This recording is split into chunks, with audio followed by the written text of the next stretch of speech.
Okay, here come folks. Welcome, welcome. My name is Nick Hool. I'll be kind of doing tech support and administration of this webinar today. And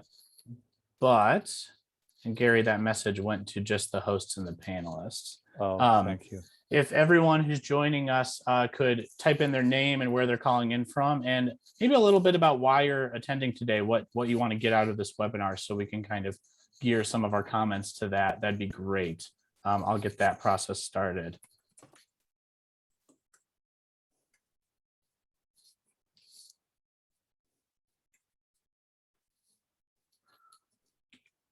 All right, as more folks pile in, I'll just repeat myself there. Welcome, everyone. We're going to get things started in just a minute or two here, letting more folks pile in before we do. If you wouldn't mind putting in your name, where you're calling in from, and what you might want to get out of this webinar in the chat function, just to kind of get the conversation started early. We'll have two pauses for questions and answers, one kind of in the middle of the presentation and one at the end. We're planning on being on this for about 75 minutes, an hour presentation with about 15 minutes worth of Q&A, if not more. So feel free to ask anything and everything in the chat, as well as in the Q&A function. All right, here comes some folks now. Darian calling in from Albania. Hello, thank you. Yeah, welcome, Darian. That's awesome. Jen is calling in from Pasco County, Florida. We're doing a lot of really exciting things in that county, and Jen and I had the chance to chat with each other last week. Great to see you, Jen. Dr. Daniel Cantor from Massachusetts. Welcome, Greenfield, Awesome. Massachusetts. A lot of great things going on with Ice House and Greenfield. Yeah. Eugene, Oregon. Awesome. Morehouse College in Atlanta. Lavanya, welcome. It's awesome. Glad to see some Morehouse folks here. Cheryl Glazer, Hutchinson, Minnesota, hoping to learn more about Ice House. Great. Awesome. Great. Okay, maybe 30 more seconds, Gare, and then we can get things rolling. Sure. Perfect. Sure. Dr. Francine Mertz from Bethlehem, Pennsylvania. Awesome. Yeah, I was just in your neck of the woods in the Lehigh Valley at the Delaware Water Gap for the last couple of weeks. And we missed one, Christy from Cleveland. Ohio, but a separate one. That's great. Cleveland, not Ohio. That's awesome. Mississippi. Yeah, that's awesome. St. Louis, Angela, welcome from St. Louis. Awesome. William from Penn State, Hazleton. Awesome. Fantastic. Yep. Just drove right through there on my way back from the Delaware. Awesome. Okay, well, like I said, we'll be taking questions and answers throughout several points in the presentation. You can feel free to ask those at any time in the Q&A or the chat function. And I will happily read those out to Gary as we go through. But without further ado, Gary, you want to get things started? Yeah. Thank you, Nick. And thanks everyone for joining us today. I never get tired of these webinars. I'm so passionate about sharing these ideas about the entrepreneurial mindset, what we've learned over the last 20 or more years. It's actually been closer to 30, I hate to say. But, I want to just start by saying, I've been fascinated with sort of the mindset and the methods of everyday underdog entrepreneurs. And I set out in the early 90s to sort of deconstruct this entrepreneurial mindset. And my thinking was that if I could understand how entrepreneurs think and how that differs from the way most of us think, not only how it differs, but like why they think that way, this could be useful to other people. And it can be useful to people in myriad ways, not just for people who want to start a business. And so I've been on this 30-year journey to try to deconstruct the mindset of entrepreneurs. And I've been really focused on everyday entrepreneurs. I'm not really interested in the lottery winners or Elon Musk's or the Mark Zuckerbergs of this world. I'm more interested in how ordinary people who have no particular advantage in life manage to rise above their socioeconomic circumstances, manage to carve out some modicum of let's say, a meaning and prosperity in their lives. How do they do that? And what can we learn from studying the everyday, unlikely entrepreneurs? So I'm going to jump in here, share my screen, and hoping that, let me get this going here. You guys can see my screen. Nick, my screen, you can see, Yep. Okay? Perfect. Okay, perfect. So my name is Gary Schoeniger. I'm the founder and CEO of the Entrepreneurial Learning Initiative. And the name of this presentation we're calling Cultivating Entrepreneurial Mindsets in Classrooms, Organizations, and Communities. And so let me just go ahead and dive right in here. I want to sort of start with where we are in the world. There's a term that the military adopted. It's an acronym called VUCA, VUCA. It's an acronym for volatility, uncertainty, complexity, and ambiguity. And that's the world we live in today. And I'm not just talking about COVID. I mean, COVID has certainly accelerated this change. I'm talking about technological advancement, the changing nature of work and learning, all of it. And it's changed in ways that require all of us to think like entrepreneurs. Now, I want to be clear that I do not mean to say that everyone should start a business. And one of the points that I want to make in this webinar is to disentangle entrepreneurship as a business discipline and redefine it in a way that anyone can embrace. Another way of saying what I'm trying to say here is that the mindset that once enabled us to succeed is rapidly becoming obsolete. And, we could call that the traditional managerial mindset or the employee mindset, whatever you want to call it. But the mindset that once enabled us to succeed is rapidly becoming obsolete. When we look at entrepreneurial people, what we see are people that are creative, critical thinkers. They're resilient, they're resourceful. They have the ability to identify and solve problems in VUCA, in volatility, uncertainty, complexity, and ambiguity, right? And they display the attitudes and skills that not only enable them to adapt and thrive, but also the attitudes and skills that enable them to make a greater contribution to the organizations and the communities and the societies that they inhabit. And needless to say, there's unlimited global demand for people who can think like entrepreneurs. And one of the things that I want to bring up in this webinar is that when we think of entrepreneurship education, we think of the economic benefits. And I think that's mistaken, and that's fine. I mean, the economic benefits of entrepreneurship are not controversial. They're quite obvious. But I think we're missing, in our understanding of entrepreneurship, we're missing the developmental benefits, right? The resilience, the resourcefulness, the creative and critical thinking, those kinds of developmental benefits are really an important part of entrepreneurial mindset education. We at Eli, we're not the only ones saying this. Big thinkers at the United Nations, the OECD, the World Economic Forum, have identified entrepreneurship education as essential at all levels of society, public sector, private sector, a nonprofit, whatever. And in one particular statement that caught my eye is that it's not enough to add entrepreneurship on the perimeter, that it needs to be at the core of the way education operates. And I think, it not only needs to be at the core of the way education operates. I mean, our systems of education play a vital role here, but it's not just up to, like, parents need to learn how to raise entrepreneurial children.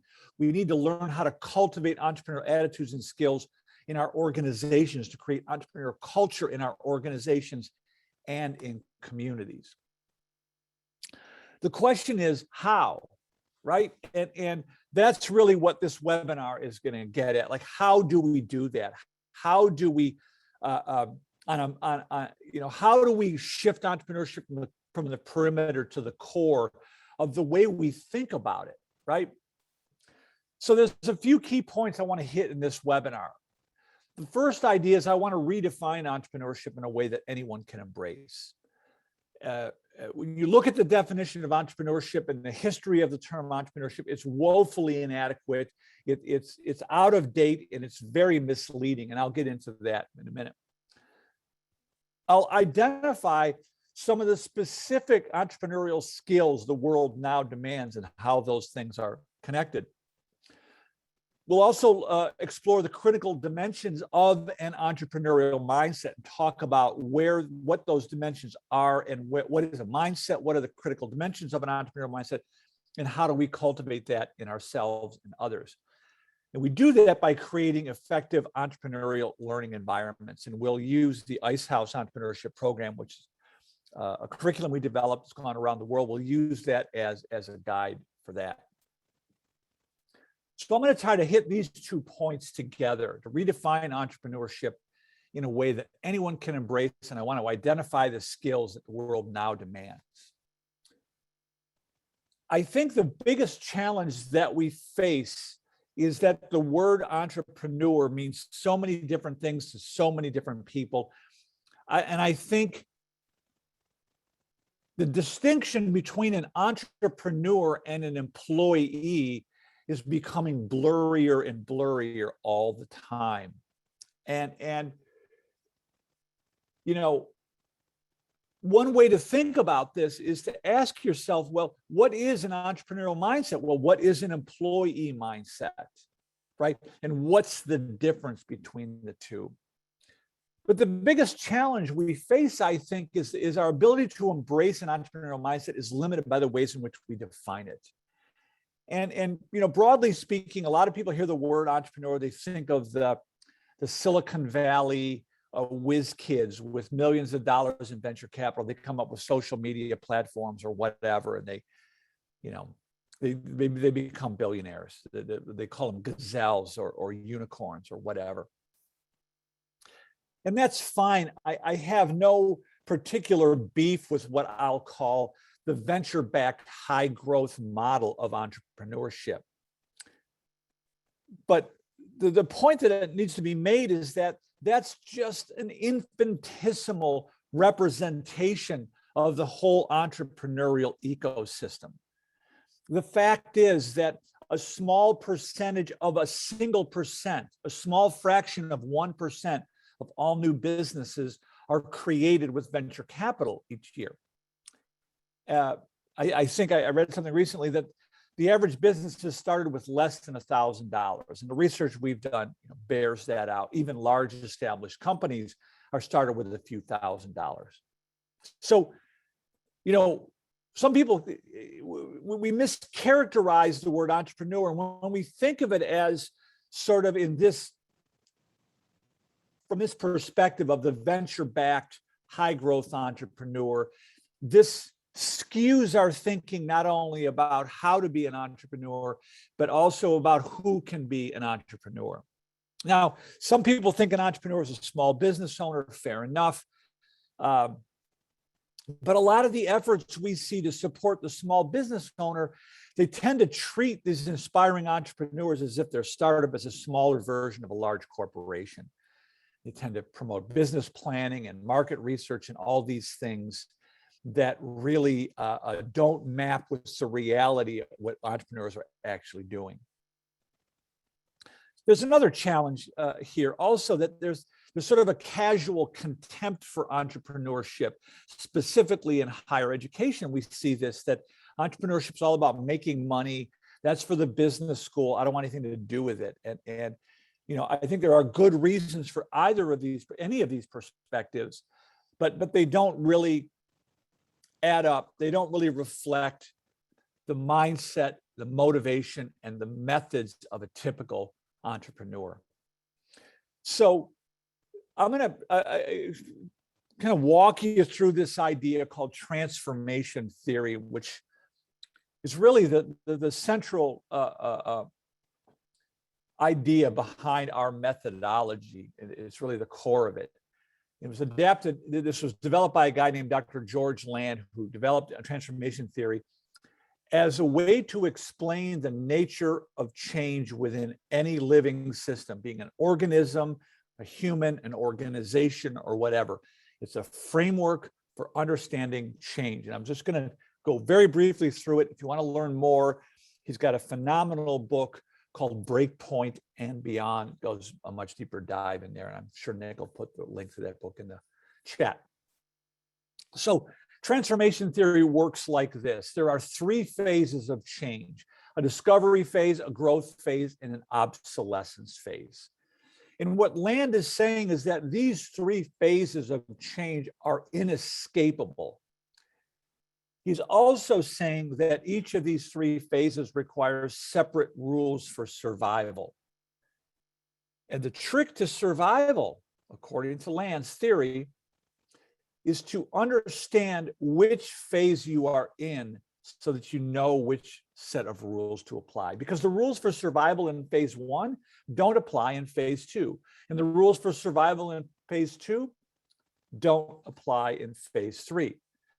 And if you were to look up the word maladaptive, it's essentially the tendency to cling to something that once worked and yet ignoring the changes in the situation around us. That's sort of a long form definition of maladaptive. Now, in some cases, phase 3 is not an obsolescence phase, it's a reinvention phase, and that represents the beginning of a new S curve. These orange dots are what Land calls breakpoints. They're representations of the moment in time when the rules for survival change.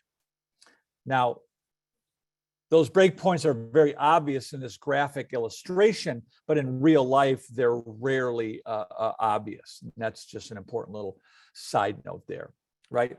So what does this look like from a human perspective? And this is sort of a phrase that I found.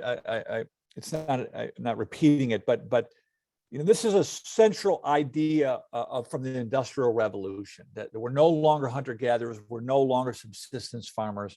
We all live by exchanging useful things with one another, right? That's the basis of a modern economy. And again, what I'm getting at here is, what's the difference between an entrepreneurial minded person and employee minded person? I think that's an interesting question. We can talk about that in the questions.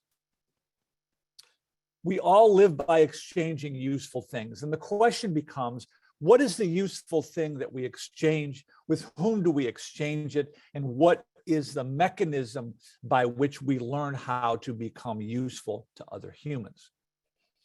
So most of us learn how to become useful within a formalized education system, right? That's the discovery phase. What Land would say, an organism is searching for a connection with its environment, right? And the line is going down here because in the discovery phase, we're generally consuming more resources than we're generating, right? We rely on parents or elders to look after us and make sure we have food and clothing and shelter and so forth. But we learn how to become useful within a formal education system. And the first breakpoint comes when we graduate, we've got a degree, and we get our first job where we're able to support ourselves, right? We move out of the house, we get in our apartment, and we go out into the world, and we actually become useful. And this is what Land is saying. This is where we begin to replicate. The organism is replicating the connection, the useful thing that it found in phase 1. It now goes out into the world and replicates that useful thing in order to grow. And so we step out into our careers, we advance in our careers, we climb the organizational ladder, however that looks. And then at some point we hit the second break point, which is maybe it's retirement. Maybe we're fading into obsolescence. Maybe we're burnt out. Maybe we need to reinvent ourselves. Maybe the useful thing that we learned is no longer useful, and we've got to reinvent ourselves, right? but you get the idea. It's so you learn how to become useful, you become useful, and then you either become obsolete or you reinvent. The point here is, from an industrial era perspective, most of us learn how to become useful within highly stable, other directed learning environments. From the moment we set foot in school, historically, it has been assumed that we're going to work in an established environment where the useful thing has already been figured out, and we will be expected to fulfill predetermined, well-defined roles within that organization. And school is designed to emulate, the learning environment is designed to emulate the working environment. It prepares us to work, to make ourselves useful within highly stable, other directed working environments.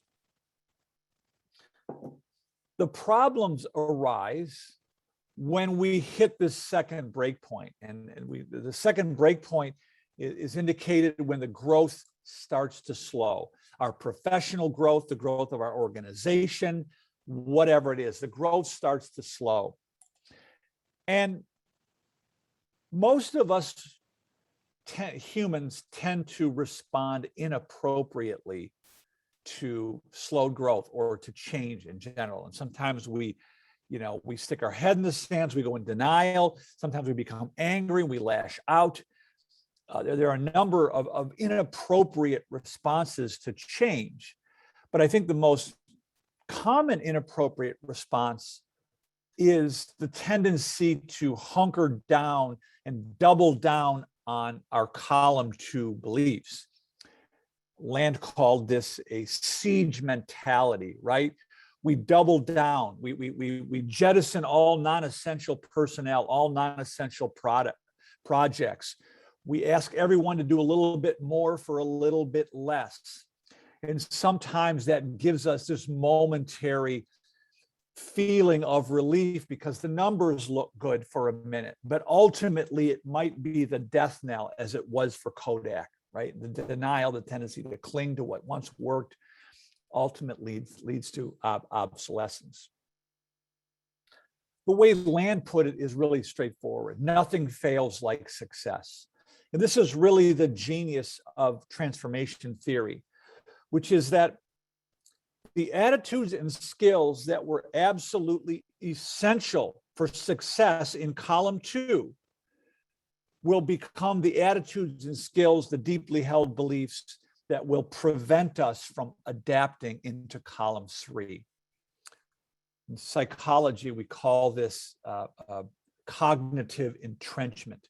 And we see this in many, many domains where in times of change, the novice is at an advantage over the expert, right? Because the experts are clinging to deeply held beliefs of which they're not consciously aware. And that's kind of the mindset component here. So the question becomes, how do we learn how to make ourselves useful to other humans outside of a professional learning environment, outside of the norm, outside of known systems?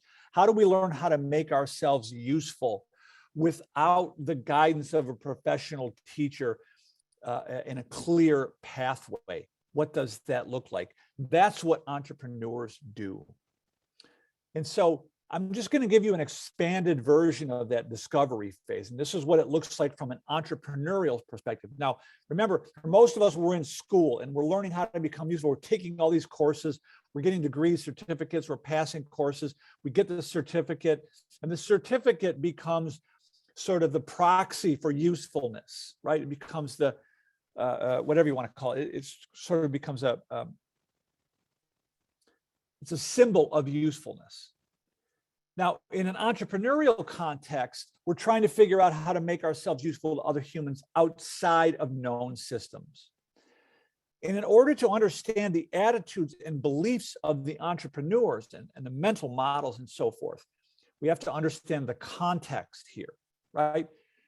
And I'll point out 3 very simple factors that go a long way to shape the entrepreneurial mindset. First of all, there's a very high degree of ambiguity, right? In school, there might be uncertainty, but there's not a lot of ambiguity. You're going to get an engineering degree.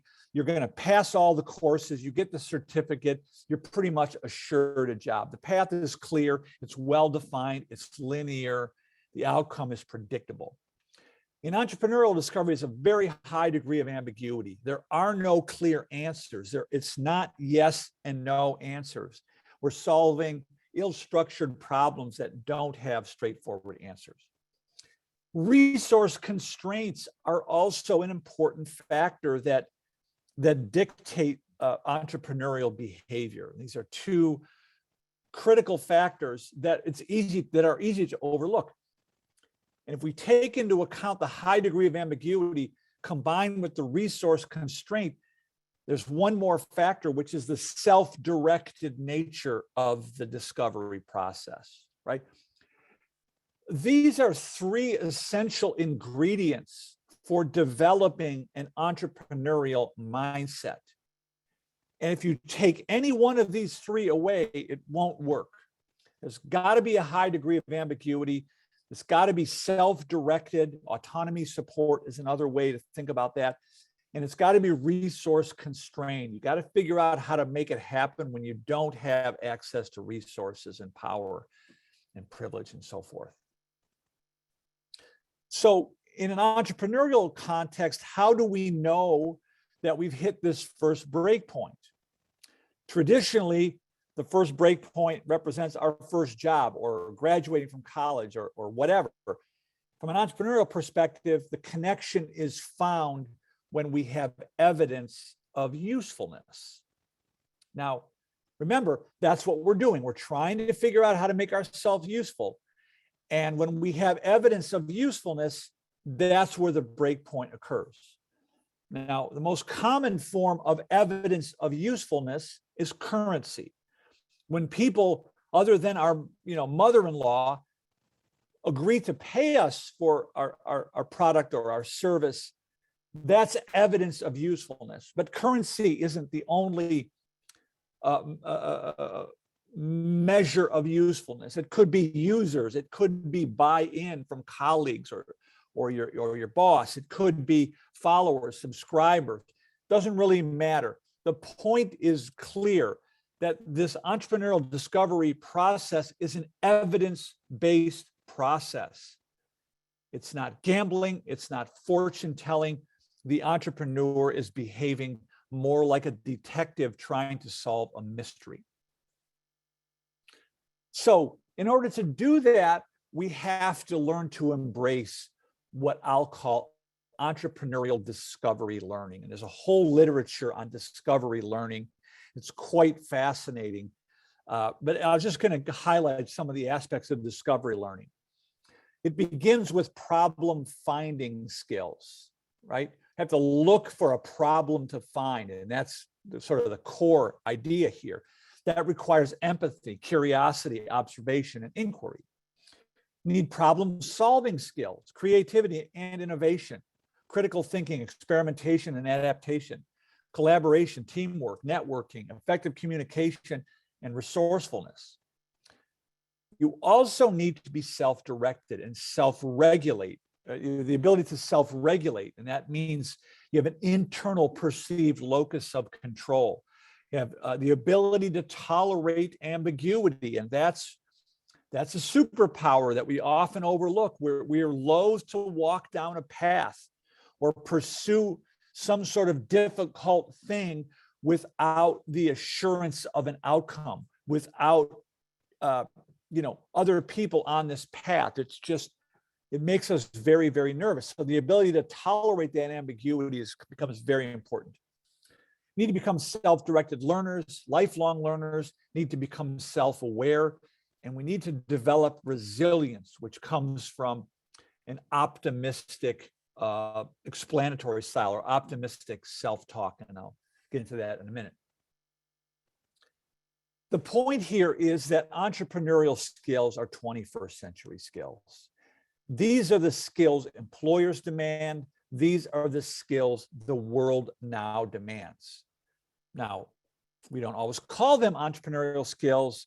We call them non-cognitive skills. We call them, soft skills or whatever.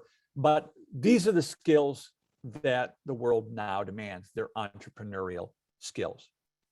So I kind of got this backwards, but it took me 25 years to be able to come up with this definition of entrepreneurship. I've always struggled with the existing definitions of entrepreneurship as taking a risk in exchange for a profit, or someone who pursues an opportunity without regard for resources. Those are just inadequate. And I think this definition is really on point. And so I define entrepreneurship as the self-directed pursuit of opportunities to create value for others. And in the creation of value for others, we empower ourselves. And I'll point out here in a minute, the empowerment isn't just economic. It's psychological, it's social integration and emotional well-being, right? This is a definition that anyone can embrace in any job, in any role. This is an IQ independent, it's a resource independent, situation independent definition of entrepreneurship. It's the self-directed pursuit of opportunities to create value for others. And the question I'm asking in my lectures of these days to students and to others, to organizational leaders, academic leaders, is what is preventing you from making yourself more useful to more humans?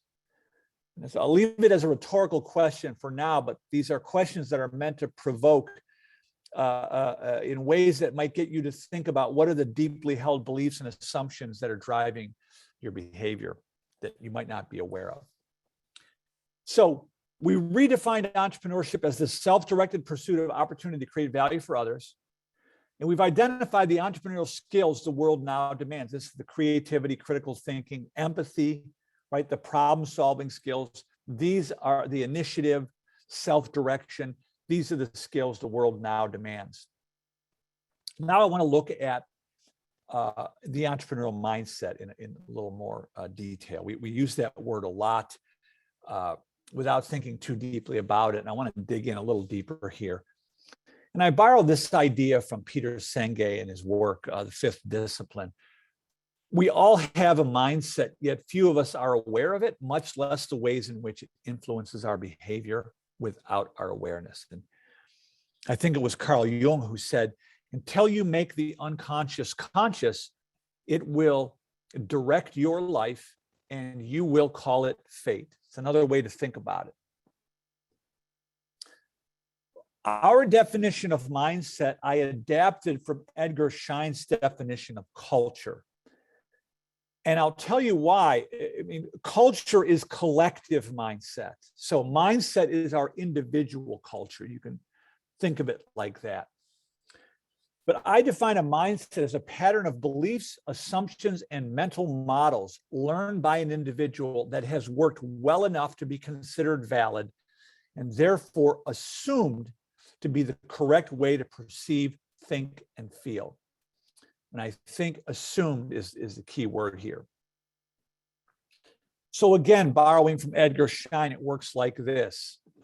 Just to use the iceberg. On the surface, there are visible artifacts and observable behavior. This is what we can see and touch and hear with our eyes, right? Beneath the surface is our explicit knowledge and espoused values. This is what I know and I say that I value.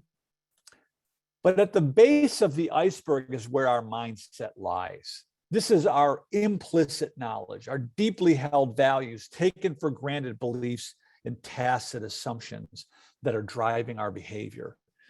And as many great philosophers have said, you can understand people's true values by watching what they do, never mind what they say. Another way to think about this, we all know someone that complains, a habitual complainer, right? That's the behavior you see on the surface. Where what are they telling you? Well, they're telling you, my boss is the problem, my wife is the problem, my whatever. They're blaming they're saying, I want to do interesting things, but the world won't let me, in some sort of some form of that.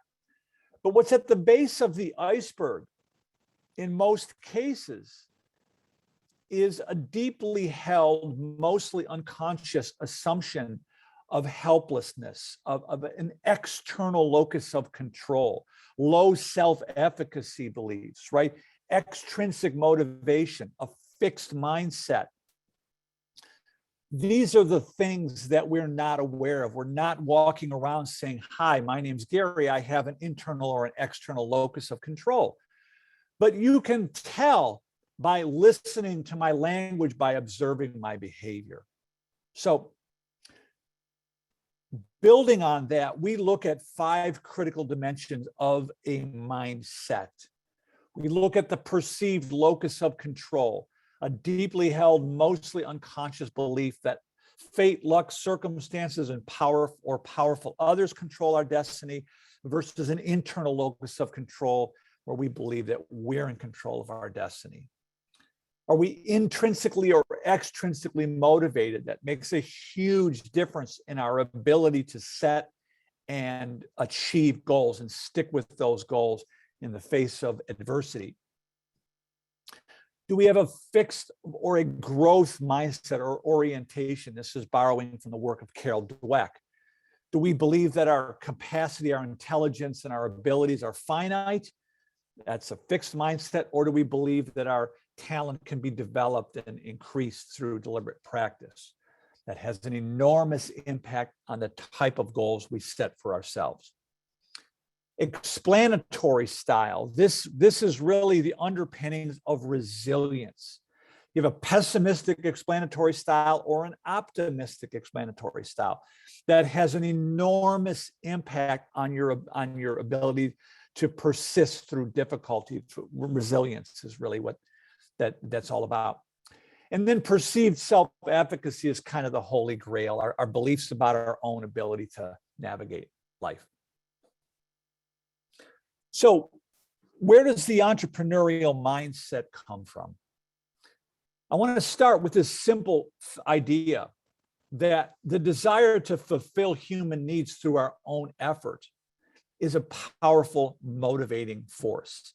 And that powerful motivating force, it's part of what makes us human. And it's not just in some of us, it's in all of us. And for a whole lot of us, we never really get to do that, specifically when we're fulfilling predetermined tasks that someone else told us to do in exchange for our paycheck. So that's sort of the human condition. That desire to fulfill human needs through our own effort is in all of us. So every entrepreneurial endeavor starts with a deeply held, mostly unconscious assumption that it's up to me to figure out how to make myself useful to others. And the more useful I become, the better off I'm going to be. And that's really the difference. It's really self-directed versus other-directed value creation. So I think of entrepreneurial discovery as the search for the intersection between our abilities, our interests, and the needs of other humans. And when we find that intersection of the things that we're naturally interested in, the things that we're capable of becoming good at, and the needs of our other humans, it's in that intersection that we become optimally engaged. That's really, so we look at entrepreneurs and they think, oh, you got to have this, you got to have that. That's really a situational factor that motivates the entrepreneur. They, as far as I can tell, entrepreneurs stumble into this trifecta of human motivation unwittingly, right? And that's really what it is. It's when we're able to pursue our own interests and abilities in ways that contribute to the greater good, we're able to tap into the most potent form of human motivation, known as intrinsic motivation. So some of you may be familiar with Mihaly Csikszentmihalyi's work in flow, which he also describes as optimal engagement. And what distinguishes, the entrepreneur from a non-entrepreneur is the compelling goal. My point here is it's the compelling goal that acts on the individual, literally acting on the individual. There's a whole new literature emerging called prospection theory. The ways in which our brains are able to solve all kinds of unprecedented problems in the pursuit of a compelling goal. Now, what Csikszentmihalyi lays out is that when we're challenged far above our skill, we become anxious and unable to function. When our skill exceeds the challenge, we become bored and disengaged. And what the entrepreneurs manage to do is stay in this optimal zone, this zone of optimal engagement. So that's really the central aspect of our entrepreneurial mindset theory. It's the autonomous pursuit of a compelling goal that enables us to develop an entrepreneurial mindset. So what we see in the end, what we see in experienced entrepreneurs is we see they have an internal locus of control. They have a deeply held belief that it's up to me, I'm in control of my future. They become intrinsically motivated. There's a purpose-driven component to their work. Yes, they need to make money in order to live, but what we've seen in our research and interviews with hundreds of entrepreneurs around the world is there's a purpose-driven component coupled to it. And that's where that intrinsic motivation, that's how they tap into that intrinsic motivation. There's a growth orientation. I can learn whatever I need to learn in order to get where I want to go. There's a high degree of resilience, and that comes from optimism. I got to find a way, right? And lastly, they have an increased sense of a high degree of self-efficacy. The point is simply this: the entrepreneurial mindset is an effect rather than the cause of entrepreneurial behavior. The desire to fulfill human needs is part of what makes us human. The entrepreneurial mindset emerges as a result of the autonomous pursuit of a compelling goal. So I'm going to pause here for a minute and we'll take some questions now, and then I'll move on and talk about the Ice House program and how we use that to create effective entrepreneurial learning environments, be they at school, at home, at work, in communities. Sounds great. No questions yet, but folks, we'll wait a few minutes before we move on. So if you have any for that first portion of the webinar, feel free to type those in the chat or the Q&A section. And so one question I'll ask of you all is, does this definition of entrepreneurship as the self-directed pursuit of opportunity to create value for others, does that resonate with you? Does that conflict with your view of entrepreneurship? Does that help broaden your understanding? How did that land with you? Any comments would be greatly appreciated.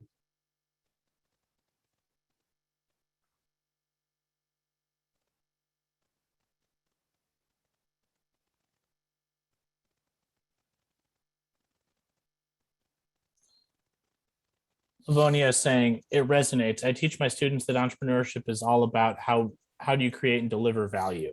That's great.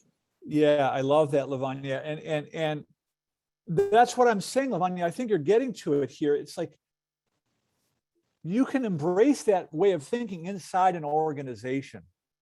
It's not an either or, and I think that's part of that's part of our message, is that we have to broaden our understanding that we can apply this way of thinking in all aspects of our life. It's not just, let me say this differently.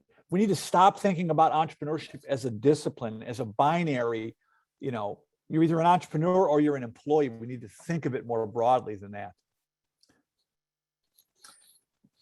Dr. Daniel Cantor Yalowitz is saying the thinking and articulation of this term is very perceptive and inclusive, and also culturally sensitive and relevant. Thank you. Yeah. Thank you, Dr. Yalowitz. That comes from having interviewed more than 500 entrepreneurs all over the world. These underdog entrepreneurs. It's I've seen the extraordinary ability of ordinary people, the extraordinary ability of people that society might not, or people that our systems of education might reject or might look askance on, people that aren't necessarily scholarly or great students, doing amazing things. And one of the things that Nick and I have been talking about lately is defining intelligence more broadly than just academic achievement or IQ. There are different aspects of it, and that's how I got there, Dr. Yalowitz. So thank you for your comment. I appreciate it. And Cheryl is saying, the definition you offer makes complete sense to me. As a small business owner and a teacher of growth mindset / entrepreneurism, I can strive to get people out of the box of entrepreneurs of thinking of entrepreneurs as a business owner. Which, thank you, Cheryl. Thank you. That's exactly what we need to do. And again, Cheryl, your comment hits at what I'm saying. Like, what's the distinction? We all have to make ourselves useful to other humans. And if we ask our students, what's stopping you from making yourself more useful to more humans? We realize that we have these deeply held beliefs. Oh, I need a master's degree. Oh, I need a PhD. Oh, I need permission from somebody else. And it's this hierarchical thinking that we're so steeped in, that what we don't realize in the entrepreneurial context, we still need to get permission, but we get permission from the people whose problems we're solving. We get permission from our peers. We don't get permission from an authority figure. That's the ultimate authority figure, is people whose problems you can solve. And I think that's really an underlying theme in the book, Who Owns the Ice House, that I co-author with Clifton Talbert. I'll talk about that more later. Yeah. And Dr. Yalowitz is adding in, let's also consider Goleman et al.'s concepts of social and emotional intelligence. Absolutely. Social and emotional intelligence are key components of what we're talking about. Yeah. And thank you, Dr. Yalowitz. There's another aspect of this that I'm sure you're familiar with, but it's like implicit learning. And our brains are much better at implicit learning than we are at explicit learning, because we've been doing it for millennia, long before we ever had written word or spoken word or books or classrooms or whatever.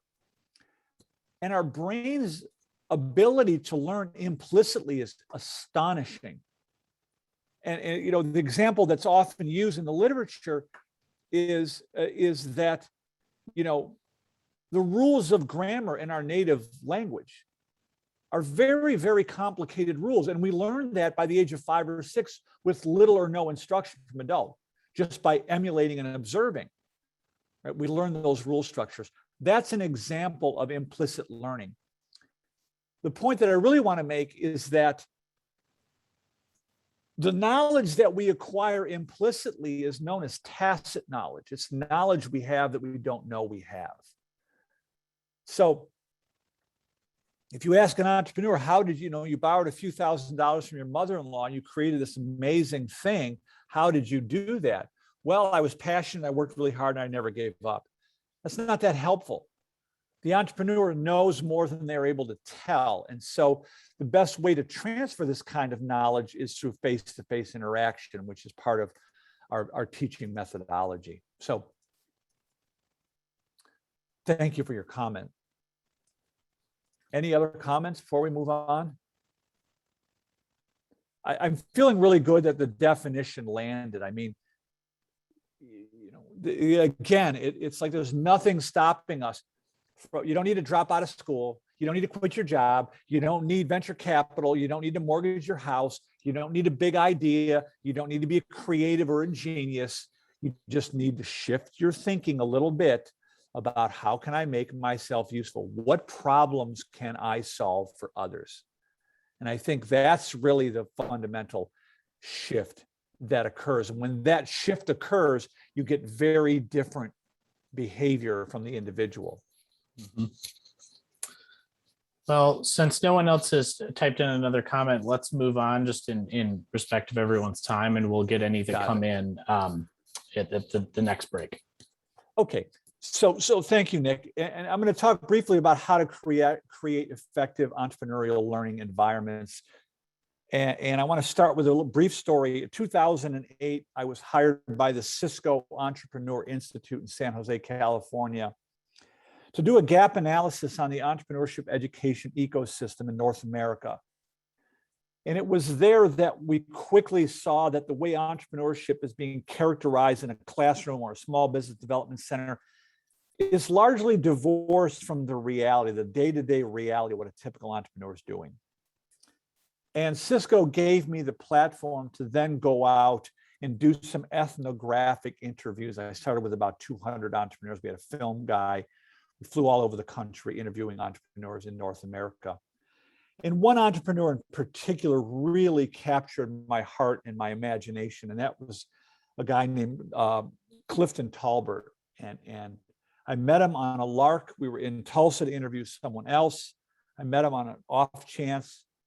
He's part of the founding team of Stairmaster, the exercise company. When I asked him, what influenced you to be entrepreneurial? He explained to me that he was born to a teenage mother in the 1940s, came of age in the 50s in the small cotton community in Mississippi Delta.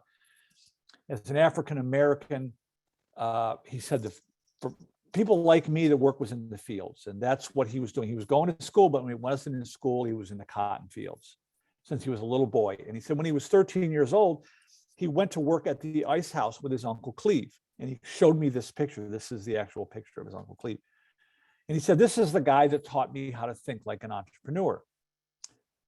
And I became immediately struck by this story. And as he began to tell me what Uncle Cleve was teaching him, it was very, very clear to me. He was teaching him the same fundamental things that I had already heard from hundreds of entrepreneurs. And so a couple of years later, Clifton and I got together and co-authored this book, Who Owns the Ice House? 8 Life Lessons from an Unlikely Entrepreneur. And these are 8 core concepts distilled from hundreds of interviews with these entrepreneurs. These are concepts that are IQ independent, resource independent. They're controllable factors. Someone said, well, my dad loaned me $100,000. That's not controllable. I wanted to know what were the things we could learn from these entrepreneurs that anyone could embrace. Then with some initial funding from the Ewing Marion Kauffman Foundation, we created a curriculum inspired by this story called the Ice House Entrepreneurship Program, which has gone around the world. Kauffman, the former VP of Kauffman Foundation, Tom Rue, said the Ice House Entrepreneurship Program is redefining entrepreneurship in classrooms and communities, classrooms, organizations, and communities worldwide. Here's how it works. It's really simple. We're exposing the learner to these 8 core concepts, these core competencies, core content, whatever you want to call it. I'll get into that in a minute. We're immersing them in real-world entrepreneurial experiences. We're exposing them to relatable examples. Relatable examples is the key here. Stop talking about Mark Zuckerberg and Elon Musk or Henry Ford or Thomas Edison, and allow the students to learn from people that they can relate to, people who come from similar or worse circumstances. And then we encourage personal reflection as a way to connect the beliefs and behaviors to the mindset. So when we look at entrepreneurial discovery learning, what we see is experiential learning, project-based learning, peer-to-peer learning, and self-directed learning. Now, facilitating entrepreneurial discovery learning is really straightforward. And the big thing I want you to take away here is that you do not need to be an expert. That's one of the things we found with the Cisco research. The entrepreneurship education initiatives that were the most effective were led by experienced serial entrepreneurs, and that's just really not scalable. And we developed this method of teaching that doesn't require you to be a subject matter expert. You have to understand the core competencies, and we have a training program for that, but you don't need to be an expert in entrepreneurship. Facilitating entrepreneurial discovery learning requires a compelling goal, a self-endorsed goal by the individual or group of individuals. We need psychological safety. We need to know that we're not going to be ridiculed. We're not going to be punished for making mistakes or trying. We need to encourage small wins, just small little efficacy moments, if you will, that land in our brain and tell us that it's possible. Again, the exposure to the relatable social models. You need mentorship. You need autonomy support. And what that means is you don't provide answers. You don't provide directives. You ask questions. You encourage the learner to find their own answers and find their own mentors or guides or experts or whatever. And then we also encourage self-regulation. And this is about the emotional response when you hit a setback or a hurdle or have some kind of a challenge, to help make sure that we're not becoming too pessimistic. We want to protect the learner against irrationally pessimistic beliefs. So let's go back here. Exposed to the 8 core concepts. This is what we distilled from hundreds of interviews.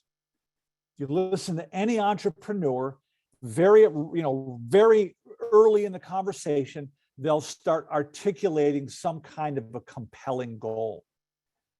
And again, I think this is the distinguishing factor. I came across a quote recently from Bruce Lee, and he said, the successful warrior is nothing more than a common man with a laser focus.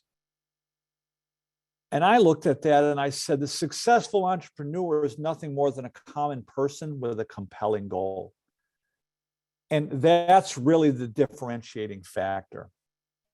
The second thing we recognize is that they recognize opportunities by looking for problems to solve. The recognition that solving problems for others is the way. And the ones that fail are the ones that are trying to solve a problem for themselves. I want to open a coffee shop because I don't want to work too hard.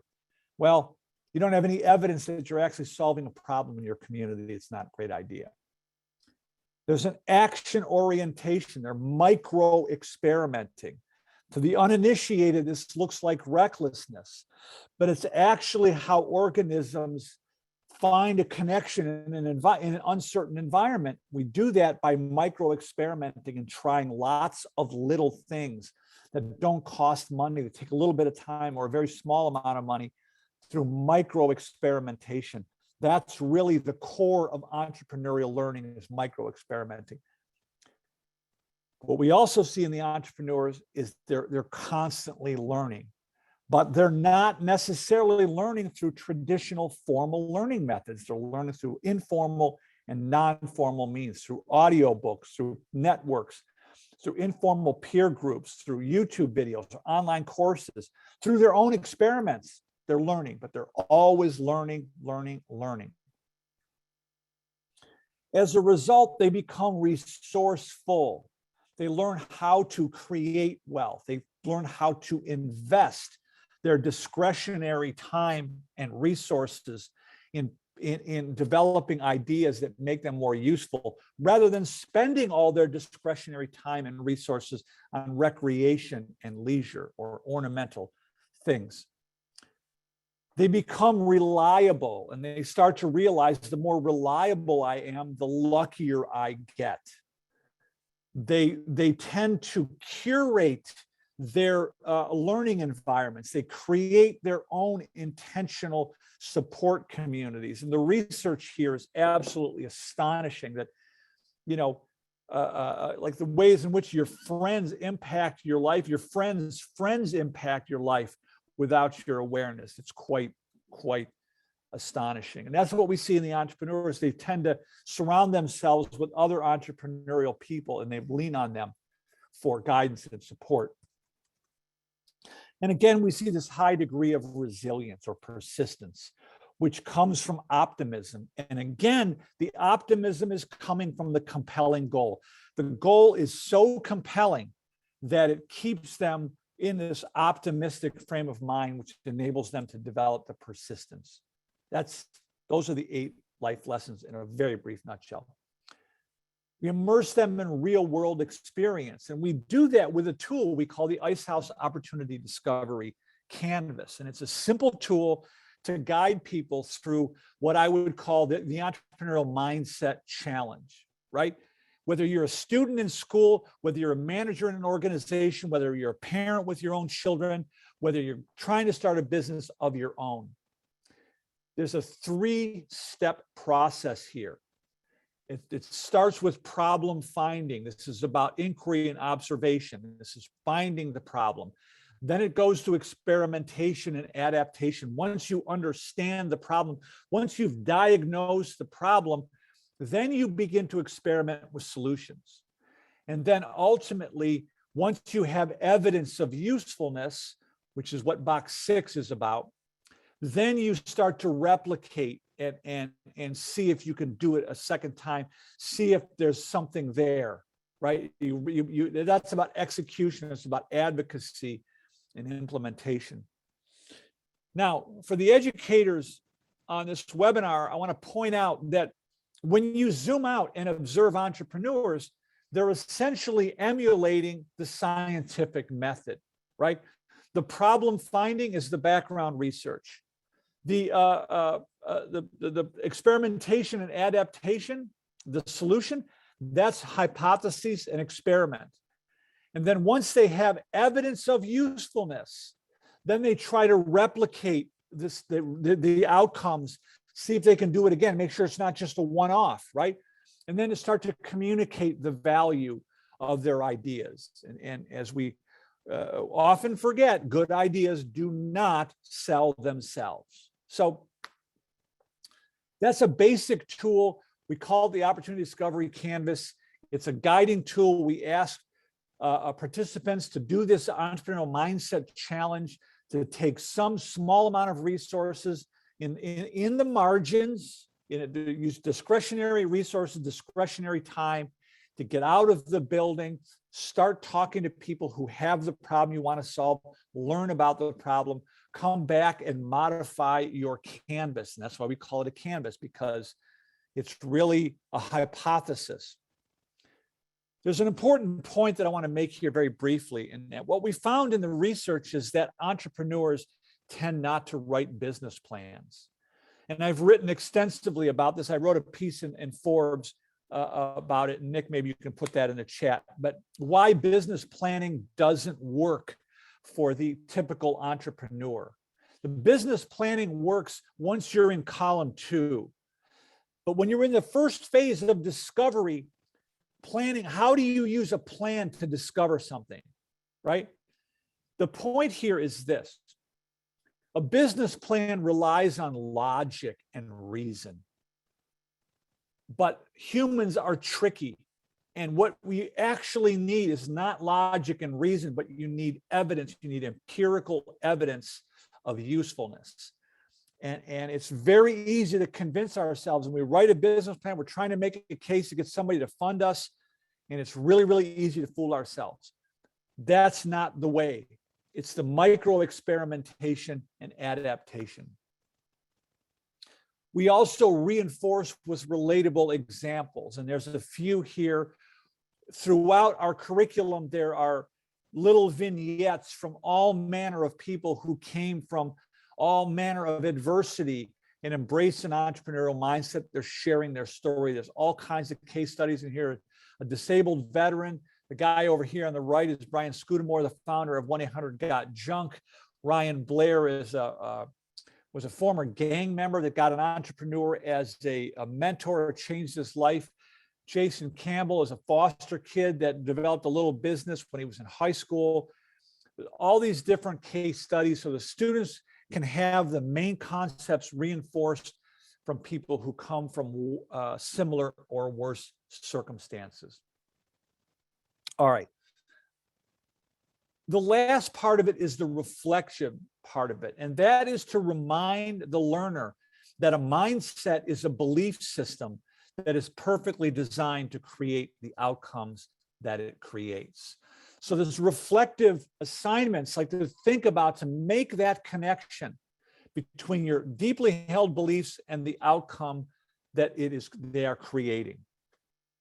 We now have 4 editions of the Ice House program. There's the original edition, which is the most broadly applicable. We have one designed for high school or college freshmen, like the Student Success course. We have a small business edition for people who are ready to start a business. And we've most recently, about 2 years ago, we launched a middle school edition after a phenomenal pilot with more than 1,000 students in Erie, Pennsylvania. The program, is being used in ways we could have never imagined, but I want to just quickly highlight some brief facts here. More than 29,000, we're like almost at 3,000 facilitators trained on 5 continents over the last 10 years have been trained. So here it is in the classroom, right? This is a middle school. This is from a 12-year-old girl. If we can think about how we can change problems into opportunities, we can make Erie a better place, right? This is from a child. We've done about 15,000 students at a high school in Mexico, scattered across Mexico on 30 campuses, have taken the Ice House Entrepreneurship Program with outstanding outcomes. And they're all taking it in English, by the way. Community college, we've seen an enormous impact on student persistence. We did a study at Pikes Peak Community College on 1,000 students, developmental students randomly selected to go in Ice House.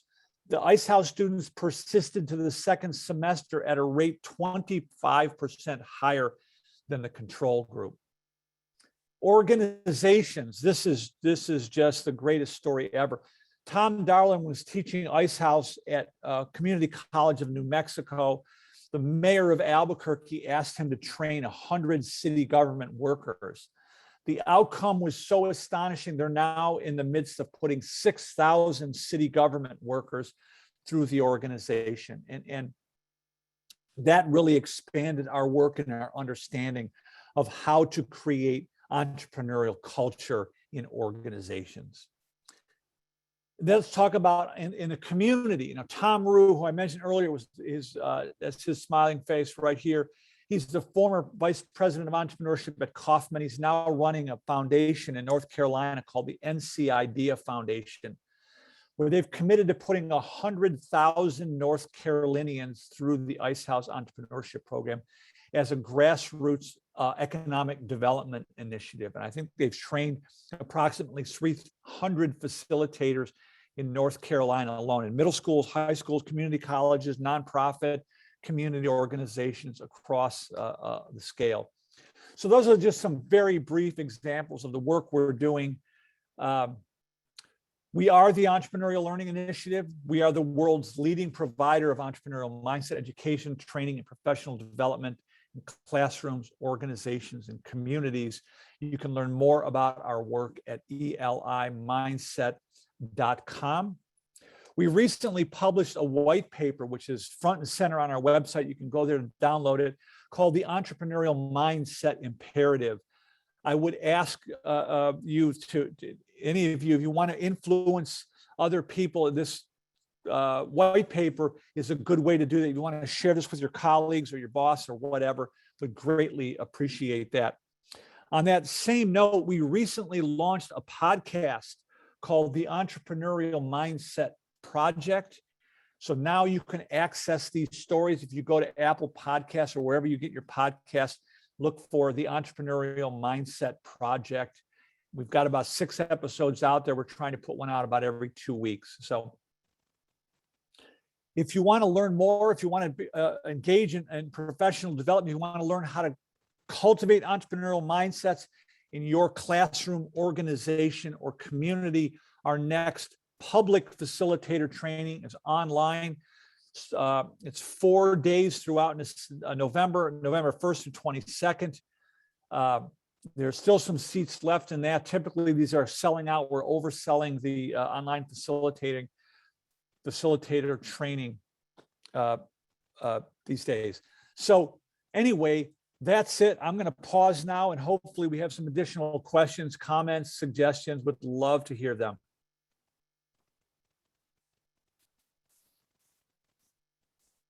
Just one comment I wanted to highlight. Lavanya, who unfortunately had to leave us, she had another meeting. Just wanted to highlight that she's been using the book, Who Owns the Ice House, in her class, Entrepreneurial Mindset, at Morehouse. So that's just so great to hear. Yeah. Excellent. Excellent. Yeah. We've been doing a lot of work with another historic Black college up in Massachusetts, Bowie State University. We've trained a number of people at Bowie State. They're doing a big push for entrepreneurial mindset for all students. Yeah.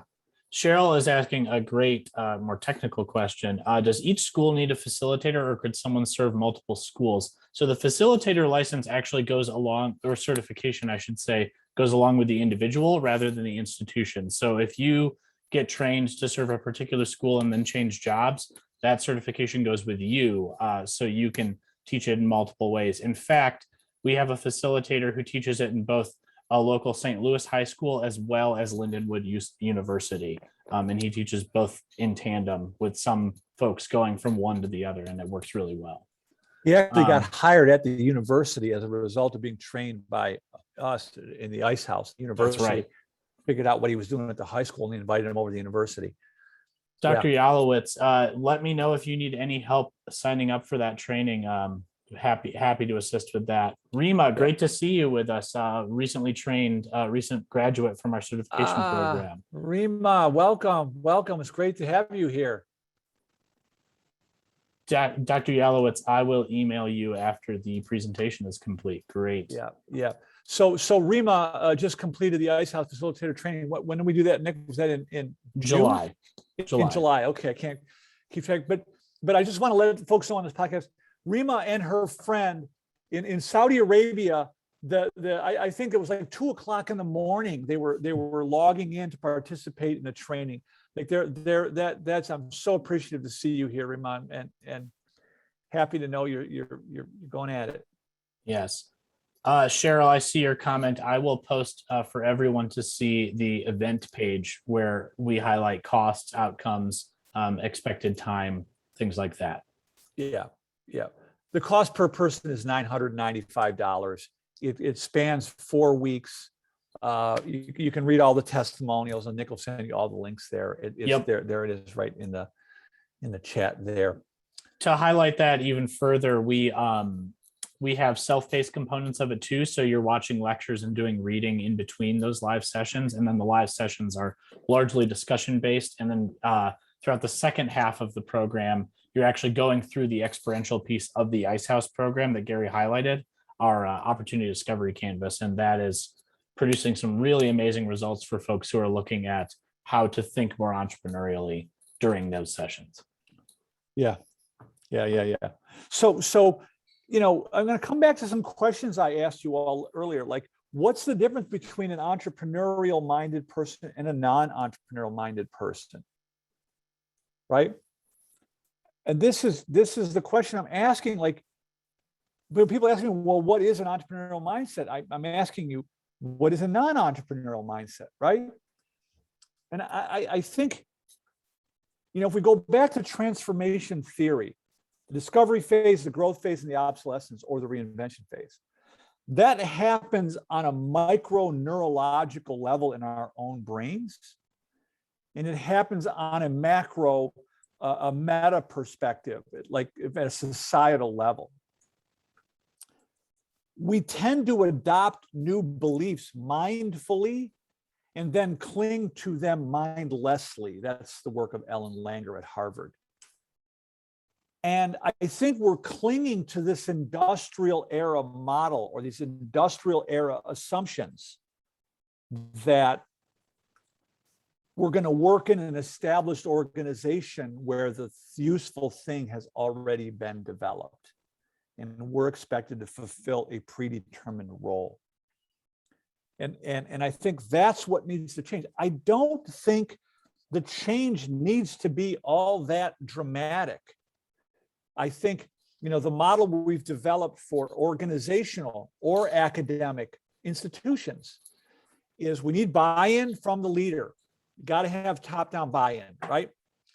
Then we train managers or we train faculty member, and then we provide the curriculum materials for the frontline worker or the student or the aspiring entrepreneur. That's the model. It's not that complicated.